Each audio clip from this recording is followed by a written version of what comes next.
Not sure if you guys knew, but ScaleTrains.com has another release of the EMD SD40-2's.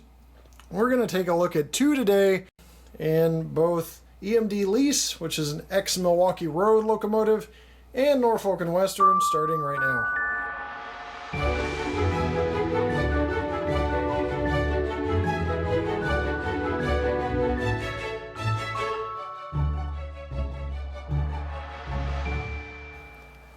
So we did an in-depth look at the SD40-2, so this will be a product demo, which means we'll just hit on some major points. Got the operator's manual, which is a trifold here with CVs, functions, etc. Inside the box, chose to unbox the ex-Milwaukee Road because it looks a little more colorful, I think, for unboxing. So you got the inside plastic blister, as they call it, protecting the locomotive from shipping damage. I think they've done a pretty good job with protection, but we'll double check here. Got styrofoam, plastic, and handrail protections to keep the handrail straight. We're going to look at picking up the locomotive from the bottom. You don't want to pick it up from the dynamic brake area, because that does pop right off. You also have to keep in mind that they provide these immobilizers for the trucks. So you want to make sure those are off so you don't have a tipping locomotive like I did not catch once again. ScaleTrains always gets me with that. I always miss it. So we'll take a look at this locomotive in detail and the quick roundabout of the Norfolk and Western before we get into more details. Alright, on the Milwaukee Road locomotive, again an ex-Milwaukee Road that is an EMD lease, we'll take a look at some close details, starting with the front. You've got grab irons on the snowplow, accessory hoses and brake lines up front with silver tipped ends with the drop step. ScaleTrains coupler, branded coupler, MU stand. Got really nice truck detail going on. Horn mounted there. Headlights, beacon light, number boards, which I believe are backlit, etched metal windshield wipers, separately applied grabs on the nose, and sand filler hatch. Got the old style brake here, hand brake built into the nose. Do have a cab interior as well with windows that move. Probably have to play with that later if I want to move them.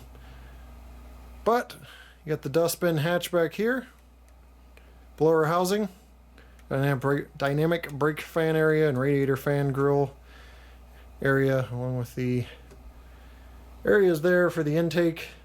It's a patched locomotive, again, ex-Milwaukee Road. Sorry I'm saying that so much, but just want to get that point across. EMD patch there on the back. Because it's an EMD lease, you do have safety tread on the walkways. Stanchions seem to be straight. Emergency shutoff on the fuel tank there, and a sight glass as well. Nice platform on the back end. Again, handrail stanchion straight, coupler cut levers front and rear, and you have a rear plow of sorts as well, and an MU stand on the rear. Rear lights, again, all LEDs. Number boards, again, I believe backlit. More separately applied grab irons. You can see the see-through detail of the fan grills up top, and more of the same detail on the other side. I just want to make sure you guys see this. Got the bay window configuration for the window here. It's kind of sticking out from the cab. Jacking pads, a lot of underbody detail as well. That's going to wrap it up for detail. We'll take a quick Vanna White of the Norfolk and Western and move on to operation.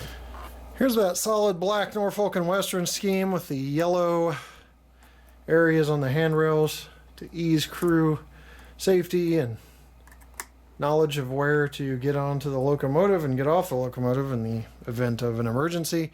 Different configurations. ScaleTrains very good at road name and road number specific detail. So there are some differences from the other version, including where the horn is mounted. You've got a firecracker antenna. There's a different configuration on the nose, slightly. where you have a red painted MU cover for the MU stand. And you will also see the early barcode system. I always forget the name of that, even though I've been doing these reviews forever.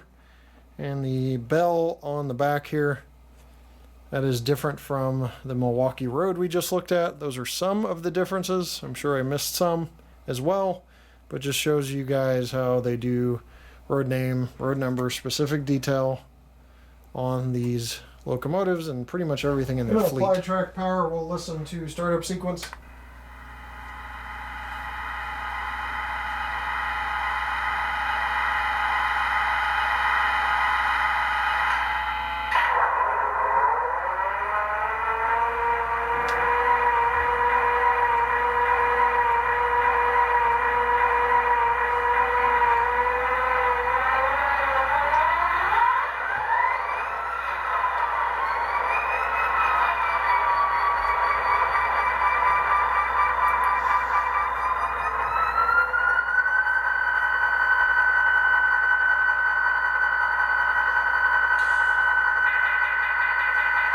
So there's the startup sequence. Sounded like a little struggling there, built into the decoder intentionally.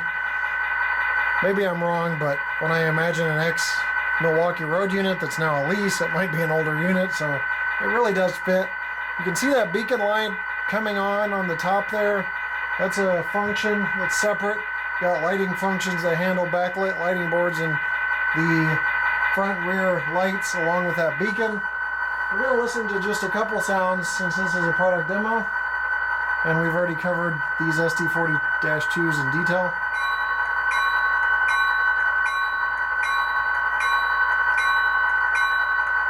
There's the bell and the horn.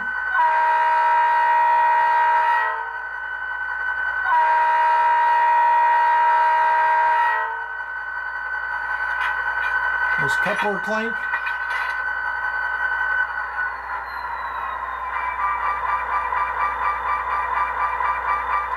So there you have several different sounds. There are multiple sounds in this decoder. It's a packed decoder, fully featured from what I understand, with lots of sounds to choose from. But again, product demo, we're just going over a few. Let's move into operation and smoothness of drive next. All right, we're going to go in reverse first at 1 speed step of 126.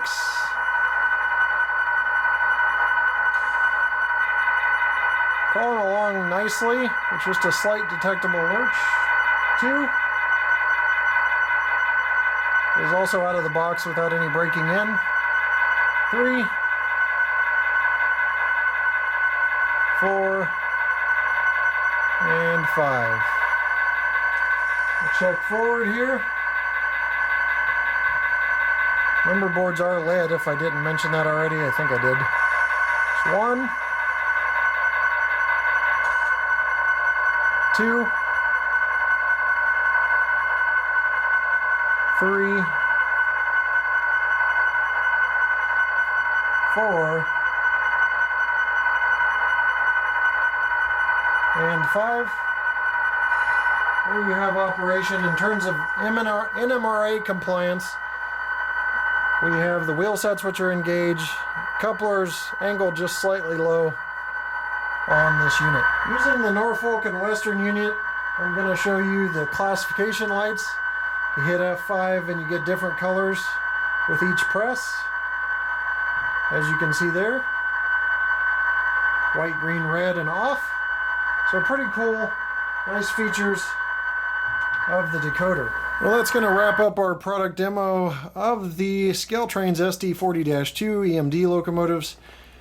And I'm going to leave you with a run by, but before I do, I'll give you my final thoughts. Solid locomotives, really cool features, and good sound. You've got the class lights, which I really like, and smooth drive. And pretty good detail, and it was well packaged enough to keep them from being damaged.